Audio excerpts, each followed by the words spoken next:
سبت کا دن کون سا ہے؟ ہفتہ یا اتوار؟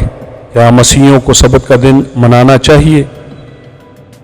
اکثر یہ دعویٰ کیا جاتا ہے کہ خدا نے باغ عدن میں ہی سبت کے دن کو مقرر کر دیا تھا، کیونکہ خروج 20 باب 11 آیت میں سبت، آرام اور تخلیق کے کام کے درمیان ایک تعلق پایا جاتا ہے۔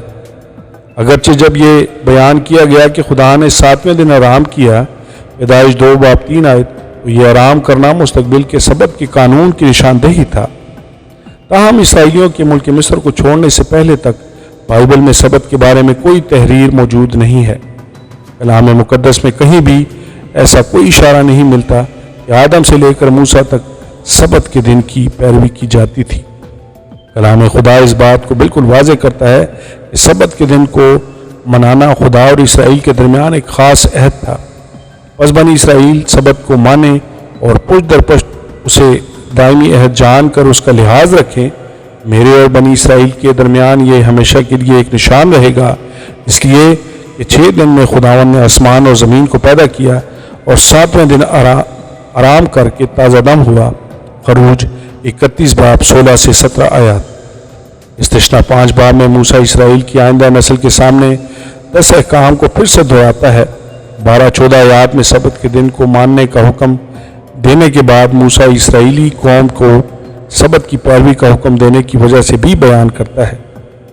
اور یاد رکھنا کہ تو ملک مصر میں غلام تھا اور وہاں سے خداوند تیرا خدا اپنے زوراور ہاتھ اور بلند بازو سے تجھ کو نکال لایا، اس لیے خداوند تیرے خدا نے تجھ کو سبت کے دن کو ماننے کا حکم دیا۔ استثنا 5 باب 15 آیت۔ اسرائیل کو سبت کے دن کو ماننے کا حکم دینے میں خدا کا یہ مقصد نہیں کہ وہ تخلیق کے عمل کو یاد رکھیں، بلکہ خدا کا مقصد یہ تھا کہ وہ مصر میں اپنی غلامی اور خداوند کی طرف سے دی جانے والی رہائی کو یاد رکھیں۔ سبت کو ماننے کے لیے لازمی شرط پر غور کریں۔ سبت کے قانون کے تحت ایک شخص سبت کے دن اپنے گھر سے باہر نہیں جا سکتا تھا۔ خروج 16 باب 29 آیت، وہ آگ نہیں جلا سکتا تھا۔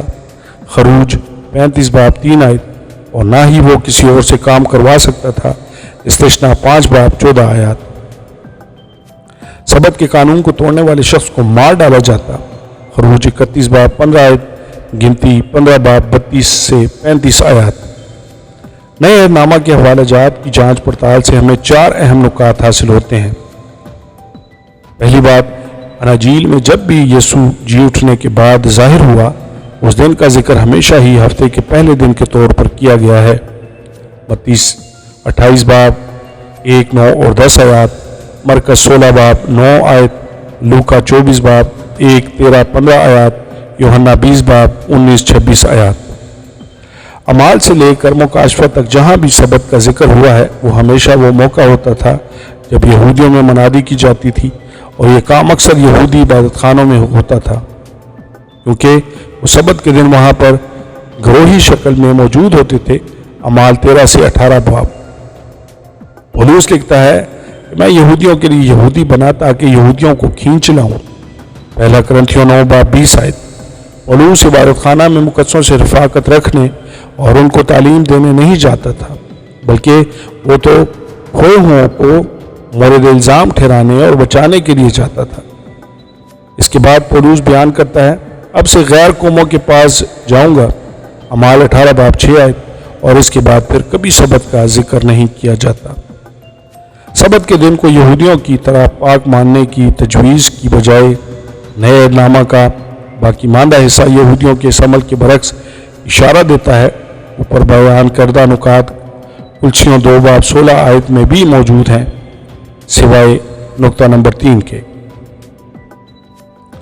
اوپر بیان کردہ چوتھے نقطے پر مزید توجہ دینے سے یہ بات عیاں ہوگی کہ نئے عہد نامہ کی ایمانداروں پر سبت کو ماننے کی کوئی پابندی نہیں ہے، اور اس سے یہ بات بھی ظاہر ہوگی کہ اتوار کے دن کا مسیحی سبت ہونے کا تصور بھی بائبل کے مطابق نہیں ہے، جیسا کہ اوپر بیان کیا گیا ہے۔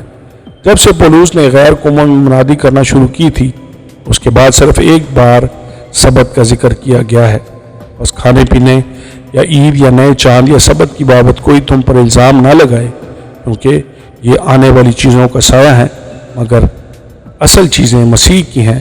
کلسیوں 2 باب 16 سے 17 آیات۔ مسیح نے یہودی سبت اور حکموں کی وہ